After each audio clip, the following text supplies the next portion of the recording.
Alright, so you came to Orlando, right? The theme park capital of the world. And your wallet? Probably feeling a little light. My name is Noah Adams, and this is Oddity Atlas, where we find the cool stuff that doesn't always make the brochures. Orlando is so much more than just ticket gates and long lines. We found 15 incredible, totally free or free things to do in and around this city. Let's dive in and explore the Orlando that doesn't require a park hopper pass. First up, Lake Eola Park. This place is smack dab in the middle of downtown Orlando, and man, it's like the city's backyard. You can't miss the giant Linton E. Allen Memorial Fountain in the middle of the lake. It's iconic, especially at night when they light it up with a whole show. People are everywhere, walking dogs, jogging, having picnics, just chilling.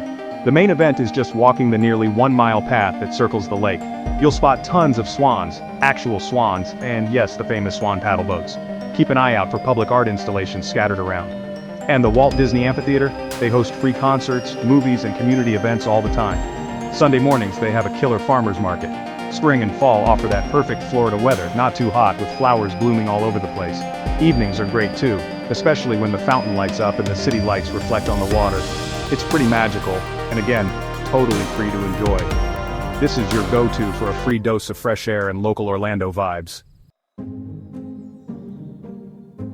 Next up, we're heading just a little north of Orlando to Winter Park. The main drag, Park Avenue, is perfect for a scenic walk. We're talking cobblestone streets, boutique shops with amazing window displays, and these massive, gorgeous trees providing shade. Your first stop should be Central Park, right along Park Avenue. Then, every Saturday morning, year-round, rain or shine, there's the Winter Park Farmers Market.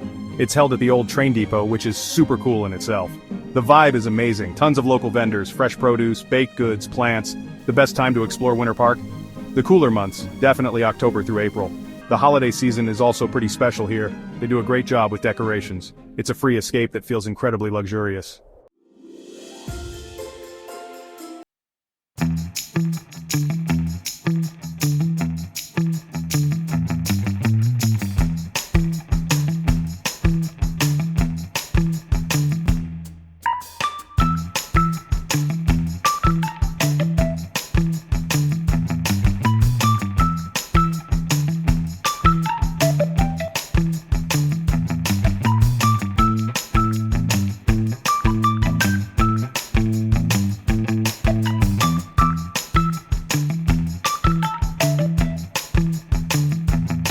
Option if you want a taste of that Disney magic without the park price tag.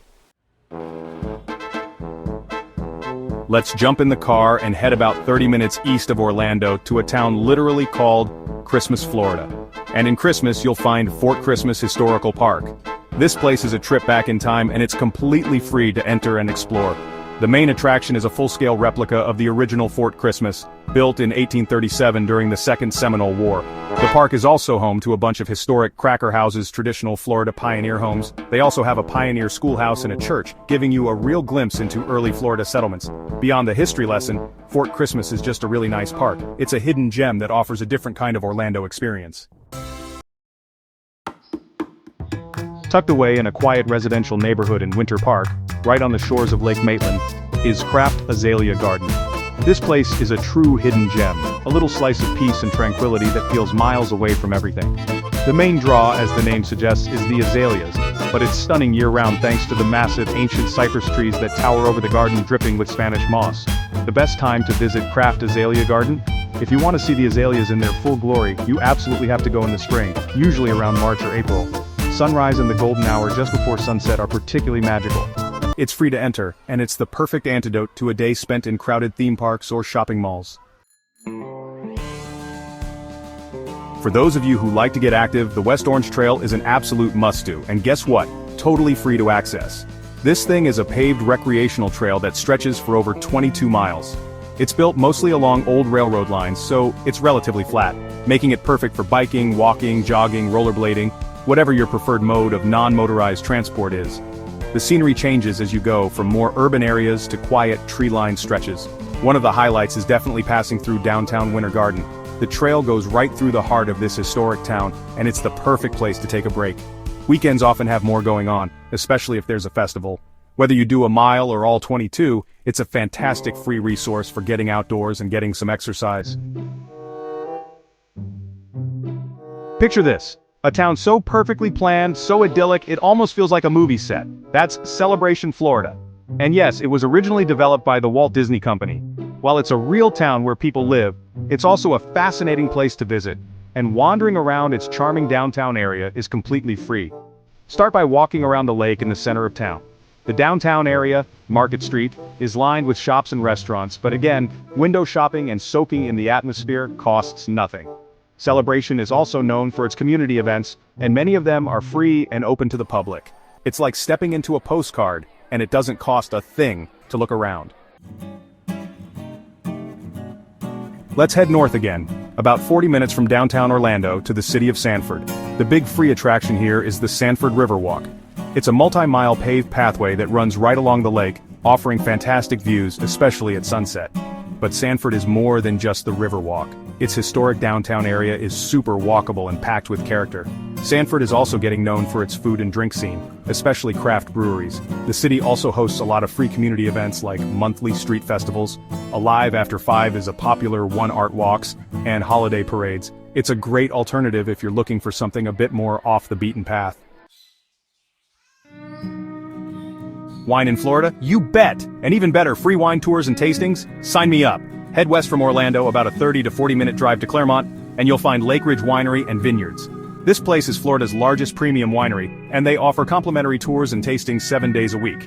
The tour itself is pretty interesting. You get to see the winemaking process, learn about the types of grapes they grow, mostly muscadine, which thrive in Florida's climate, and see the vineyards stretching out over the rolling hills.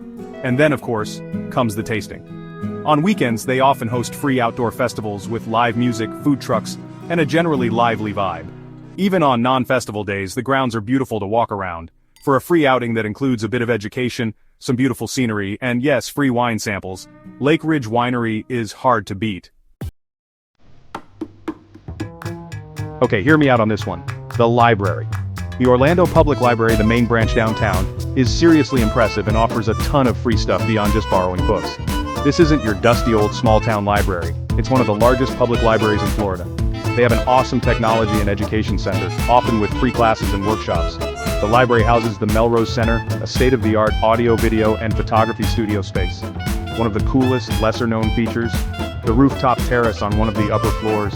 The library also hosts free author talks, film screenings, concerts, and a ton of programs for kids and families. It's a cultural gem that offers a wealth of free resources and experiences. If you're craving a real escape from the concrete jungle and the theme park buzz, Tibet-Butler Nature Preserve is your spot. This place is a 440-acre oasis of wilderness located just west of the main tourist corridor. The trails here are fantastic. They range in length so you can choose a short stroll or a longer hike. Besides the trails, the preserve has a great little nature center, the Vera Carter Environmental Pavilion. The best time to visit Tibet-Butler is during the cooler months from fall through spring. Early mornings or late afternoons are also good to avoid the hottest part of the day and for better wildlife spotting opportunities. This preserve is a fantastic reminder of the wild beauty that still exists in Central Florida. For a taste of classic old-school Florida, complete with gators, airboats, and lakeside views, you gotta check out Hammock Adventures. It's located in Oviedo on the shores of Lake Jessup, which has one of the largest alligator populations in Florida. They have a free gator viewing area, where you can often see some resident alligators lounging around. You can walk around the property, check out the lakeside decks, and just soak in the atmosphere.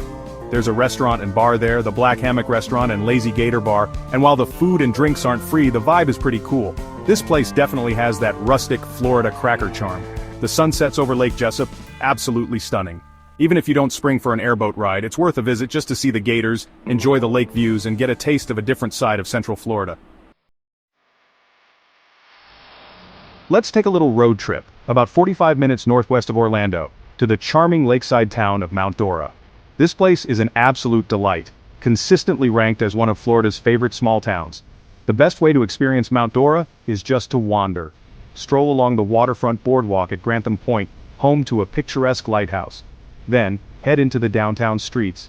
You'll find an incredible array of antique shops, perfect for browsing.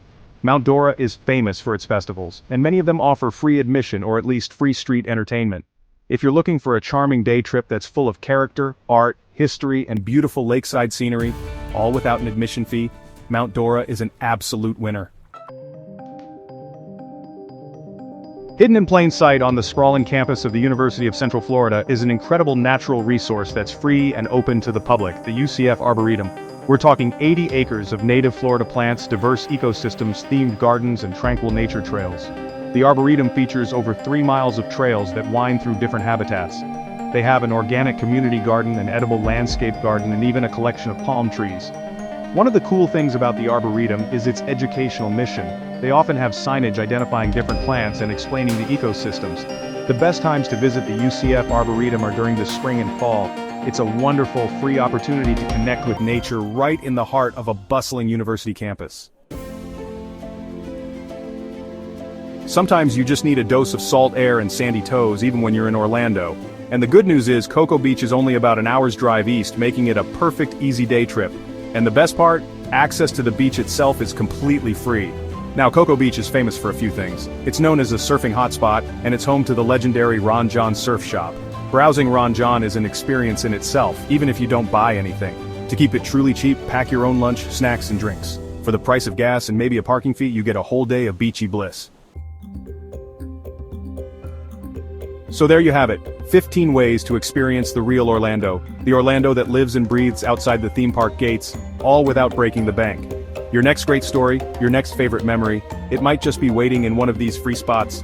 If this guide helped you out, give this video a like, and definitely hit that subscribe button. Join us here at Oddity Atlas. That's the channel. I'm Noah Adams, because we're always on the hunt for more offbeat escapes, hidden gems, and unique stories. Until then, get out there and explore.